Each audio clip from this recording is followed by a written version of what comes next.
Hey guys, this is Nick and Happy New Year! This is your last Linux news video for what happened in December 2021. This time we have a brand new desktop environment based on KDE frameworks, DuckDuckGo launching their own desktop browser, and the release of Libadwaita 1.0. Let's take a look right after I tell you how to get $100 free credits to run your own Linux server. Linode is an amazing way to get your Linux server up and running. They've been voted top provider for infrastructure as a service by G2 and TrustRadius, and they offer tons of one-click deployable servers. For example, Owncast, letting you run your own Twitch-like streaming server with video broadcast and chat capabilities, or Apache Guacamole, which is the easiest way to get your own fully featured Linux desktop in the cloud, accessible from anywhere in the world. If you prefer gaming, you can also start your own Valheim server on Linode, and they also have one-click servers available for CSGO, Rust, Ark, or Minecraft, among others. Now, on top of that, Linode is currently upgrading all their data centers with faster NVMe block storage, which means that every server that you currently have with them or that you plan to open with them will have access to that faster storage at no extra cost for you, which is pretty freaking amazing. Now, I personally run my own Nextcloud instance and OnlyOffice document server, both on Linode, and I couldn't be more satisfied. I can only recommend them. So if you want to give them a shot and get started, click the link in the description below and you will get a free $100 credit to start your own Linux server. Let's begin with the Linux news. The snapcrafters team reorganized after the departure of the company veterans, as they call them. Since the departure of these figureheads like Alan Pope, the team has been trying to re-establish their presence in the community and as such have rebooted their team, growing it from 15 to 30 people. As a reminder, the Snapcrafters team is a community of people who maintain snaps for various applications. The team has reorganized in a way that lets them make sure that snaps they create are well maintained, they receive updates and testing. So they now have a more well-defined process that introduces two-person reviews, automation, and an owner for each snap, so things are clearer. Maybe this will help making sure that more apps are available in this format in the future for people who prefer it. Ubuntu 22.04 will drop the aubergine color from its theme and only stick with orange. The color had been a staple of the Ubuntu look, with that mix of purple and that bright orange that always reminded me of the French train company's seat colors. It seems that the next LTS will drop that purple under request from the community-based design team to follow a rebranding for Ubuntu. Looking at screenshots, I personally think it's a mistake as it makes things way too orange, much like in the older GNOME 2 days. The purple, in my opinion, brought a more distinctive two-tone feel that really looked a lot better. Of course, that new theme isn't released yet, things could change, but purple is probably out for good, and that's a shame as far as I'm concerned. Elementary OS 6.1 Jolnir was released. It's a point release that combines every change people already received in Elementary OS 6 Odin into a new ISO, so that new downloads don't have tons of updates to apply. Among the changes, we can note a brand new Alt-Tab switcher, which is now more usable. There's also better dialogues, more portal integration for the file picker, the app picker, and the dark mode, or support for launching an app with a dedicated GPU. The default apps have received a lot of love, with Nautilus better handling bookmarks, which you can now search for in the app menu, Mail now having more options to filter and manually refresh, or the App Center getting a bit of a facelift on app pages and a lot of performance improvements in the homepage. I have a full video review of that new update, check it out in the card up top. Work on porting GNOME apps to GTK4 is proceeding nicely, this time with the settings being moved to the newer version of the library. George Stavrakas details the changes in a blog post, indicating that settings now uses Libadwaita and is almost fully ported. Only the users, cellular and online accounts panels aren't ported just yet, as they will need extra work and will be ported at a later date. As George points out, settings is one of the largest GNOME applications, and the port was no easy task, with 330 files needing to be rewritten or modified.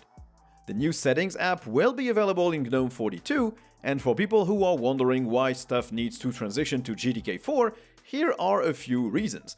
GTK4 allows to embed videos and media players inside of applications, to drag and drop elements from inside the same app window, to do 3D mapping and transformation, And it also has a Vulkan renderer, so apps can use shaders and have animations inside the apps themselves that will feel a lot smoother. A new desktop shell has appeared from the developers of the MAUI framework. For those of you who don't know about it, MAUI is a framework and set of apps that lets you create applications based on KDE and Qt that are adaptive and can run on any form factor. These guys now have their own desktop shell, and while it's still under heavy development and only really testable using Nitrux, it has a lot of interesting things. It looks super simple and subdued with a top panel that only displays notifications, time, and system indicators in their own little pill-shaped buttons. And there's also a dock that hosts an app launcher that's centered on the screen and your pinned or running apps. It adapts to tablets and phones with elements taking more or less of the screen space depending on the form factor. MAUI Shell also comes with Wayland support out of the box with their own compositor. It looks very promising and nice on screenshots, so we'll definitely give it a more in-depth look in a dedicated video. Another less known desktop, Enlightenment has a new release out, version 0.25. This one brings its lot of bug fixes but also a brand new theme, flatter and more modern. They've also added window previews when hovering over the various running tasks, as well as support for fingerprint unlock in the lock screen, an easier way to view Bluetooth battery levels on the desktop. Scaling now will also work on non-Enlightenment applications. The Alt-Tab switcher has a large mode with window previews, you can speed up or slow down transitions, among a lot of other changes. I never really tried Enlightenment before, so I added it to my idea list for future videos. The Linux Kernel 5.17 will introduce a new driver, but this one is very special. Its only role will be to deal with buggy x86 tablets. A lot of these tablets run Android and don't behave properly out of the box using the Linux kernel. In short, these tablets seem to often have invalid entries in their system description tables, called DSDT, well known to Hackintosh builders, and these issues cause problems when trying to run mainline Linux. The new driver aims to fix all of that and will catch all the overrides necessary to correctly detect the real hardware that's missing or being misreported by the DSDT tables. A few tablets that should benefit are from Chewy or Xiaomi. The driver will also serve as a base for future workarounds when they're needed. I've complained on my Fedora and Vanilla GNOME review that GNOME quick settings were kinda useless, since you had to go in the main settings to change anything useful. It seems that this is an area where we might see some work, as some mockups are starting to appear for what quick settings could look like in GNOME in the future. These mockups depict the main system menu being more useful, with more options unfolding directly in the menu itself to let users change more settings quickly without having to drop in the main settings app. Of course, these are still mockups, no code has been produced, but GNOME has a history of being able to move very fast once a mockup gathers traction, and to make these a reality. I hope that's the case for this proposed behavior, because it would make the top panel a lot more useful. Libadwaita 1.0 was finally released right at the end of the year, and there's a lengthy blog post to explain all it brings and what isn't yet part of it. Alexander Mikhailenko lists all that this library brings with it, and I think the blog post is a nice way to learn why Libadwaita isn't just something that will bring the Advaita theme to the forefront, but also allows developers to do a lot of things that they couldn't do easily before. This includes having properly contrasted dark mode, a dark style preference that's actually correctly handled, better toast notifications, an animation API, or badges for unread notifications inside of applications. What didn't make it into this first release is the redesigned, streamlined About window, the integration of touchpad gestures inside of apps when there's a list view present, and the coloring API, which is still being worked on. Now let's move on to the application news. DuckDuckGo announced that they wouldn't limit themselves to make a browsing app on iOS and Android. They will also make a browser for desktops. They aim to make a private web browser that doesn't require the user to go into the settings to actually make it private. They just want to provide robust defaults across search, browsing, and email. They don't want to market it as a privacy browser, but just as a day-to-day browsing application that also happens to respect privacy. So they are not basing it off of Chromium, which I can only applaud. They will use the OS-provided rendering engines. So on macOS, they will use WebKit, and on Windows, they'll probably use a view based on Edge, so probably the Blink rendering engine. There is no mention of Linux specifically, but we don't really have an OS-provided web view. We do have Qt WebKit or WebKit GTK, but these aren't always shipped by every distributions and they really aren't a standard. So I don't know if we'll see the DuckDuckGo browser on our platforms anytime soon. Red Hat donated $10,000 to the OBS project. They've also contributed to a lot more projects at the end of the year, including ESLint, curl, or KeePass XC, all through the Open Collective website. This should definitely help keeping OBS one of the best streaming and recording apps available on any platform. OBS will also make the Flatpak version official and be published directly from the OBS GitHub, starting with the next release. This is great, as it means that people won't have to mess with repos or PPAs or versions of FFmpeg. They will just be able to install OBS, all of its dependencies and various plugins in just one click. Krita 5.0 was released, and this one is big. The team has completely revamped how Krita handles brushes, gradients, palettes, and tagging, so it all uses much less memory and should be more stable. Gradients are now smoother, the smudge brush engine has been rewritten, and the animation system has been overhauled with support for clone frames, transform mask animations, and importing videos as animations. There's also a new storyboard editor that also lets you export these, and a recorder to create a video of your painting sessions.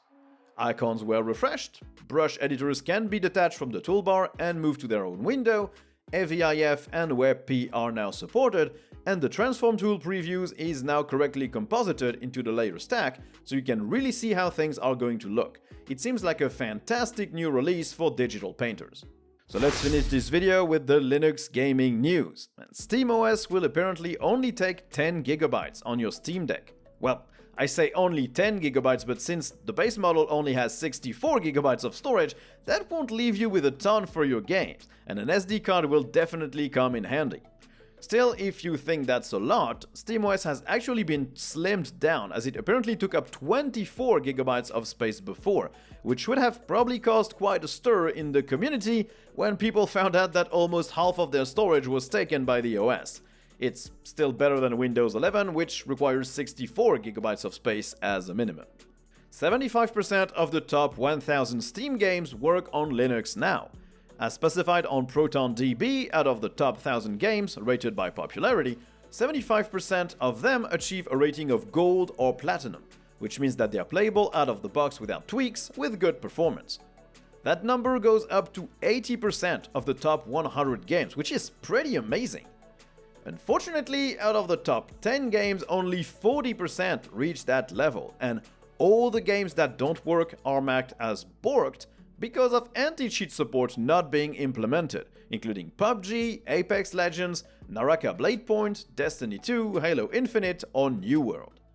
The good news is, most of these use easy anti-cheat, so if the developers want to magically gain hundreds of thousands of players, all they have to do is check a box in their developer account. And it seems like X-Wayland won't be a necessity for Linux gaming using Wayland in the future, as Collabora is working on a Wayland driver for Wine. This new driver was announced back in 2020, but now they have some good progress to show. It now handles Windows, OpenGL, and Vulkan, even through Wine D3D and DXVK. It supports multiple monitors, high DPI scaling, and a lot more. A lot of stuff is still missing, especially regarding Chromium-based game launchers, but it's not super far off either, and it would probably make its way into Proton after that, so anyone can enjoy full performance gaming on Wayland. So this video was made possible by Slimbook, and as a result, I'm going to let you get 300 euros off the Slimbook Titan, their most powerful laptop, with a Ryzen 5 5900HX and an RTX 3070. This thing has an optomechanical keyboard, a 165Hz 1440p screen, and it's pretty slim and light for that power. And so you can get it with a 300 euros discount using the coupon code Titan-laptop-NICFAN to get your discount. Only one per person, of course, and this will only last while discounted inventory does, so don't waste time if you want one of these laptops. They're really cool. I have a video review on the channel. I left a link in the card up top. Oh, and by the way, the problem I had with hybrid graphics has been solved since then. So thank you guys for watching the video. If you enjoyed it, don't hesitate to like, to subscribe, turn on notification, or you can join my Patreon subscribers or my YouTube members and get access to my weekly Patreon cast and the right to vote on the next topics I cover. So thank you guys for watching, and I'll see you in the next one. Bye!